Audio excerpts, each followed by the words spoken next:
الحمد لله نحمده ونستعينه ونستغفره ونؤمن به ونتوكل عليه ونعوذ بالله من شرور أنفسنا ومن سيئات أعمالنا من يهد الله فلا مضل له ومن يضلل فلا هادي له ونشهد أن لا إله إلا الله وحده لا شريك له ونشهد أن سيدنا ومولانا محمدا عبده ورسوله صلى الله تعالى عليه وسلم. أعوذ بالله من الشيطان الرجيم. بسم الله الرحمن الرحيم. يا أيها الذين آمنوا عليكم أنفسكم. صدق الله العظيم وصدق رسوله النبي الأمين الكريم ونحن على ذلك من الشاهدين والشاكرين والحمد لله رب العالمين. میرے محترم بزرگوں، عزیز دوستوں اور ساتھیوں، السلام علیکم ورحمۃ اللہ وبرکاتہ. عزیز دوستوں، اللہ تبارک و تعالیٰ نے اپنے بندوں پر بے بہا انعامات، احسانات اور اکرامات فرمائے ہیں.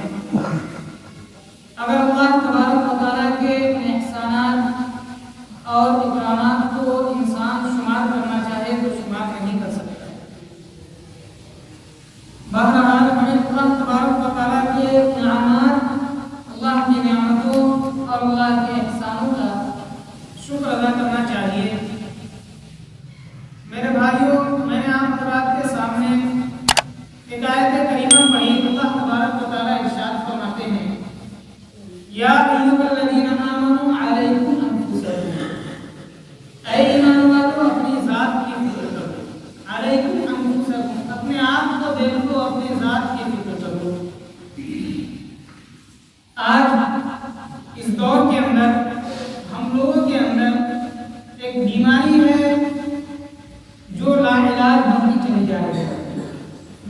جسمانی بیماری، ظاہری بیماری کا تو ہم علاج کرتے ہیں، لیکن ہماری روحانی بیماری جو ہمارے روح کو اور ایمانی طاقت کو آہستہ آہستہ کمزور کر رہی ہے، کھوکھلا بنا رہی ہے، اس بیماری کا علاج نہیں کرتے. وہ بیماری کون سی ہے؟ وہ بیماری یہ ہے کہ ہر انسان دوسرے کے ٹوہ میں لگا ہوا ہے. انسان اپنے بارے میں نہیں دیکھتا کہ میں کیا کر رہا ہوں، بلکہ وہ یہ سوچتا ہے کہ فلاں آدمی کیا کر رہا ہے، وہ آدمی کیا کر رہا ہے، اس کا بیٹا کیا کر رہا ہے، اس کا باپ کیا کر رہا ہے، اس کے گھر میں کیا ہو رہا ہے، کیا چل رہا ہے. تو قرآن کریم یہ کہہ رہا ہے کہ نہیں، دوسروں کے بارے میں دیکھنے سے پہلے، دوسروں کے بارے میں جاسوسی کرنے سے پہلے، دوسروں کے ٹوہ میں لگنے سے پہلے اور دوسروں کی چھان بین کرنے سے پہلے اپنے ذات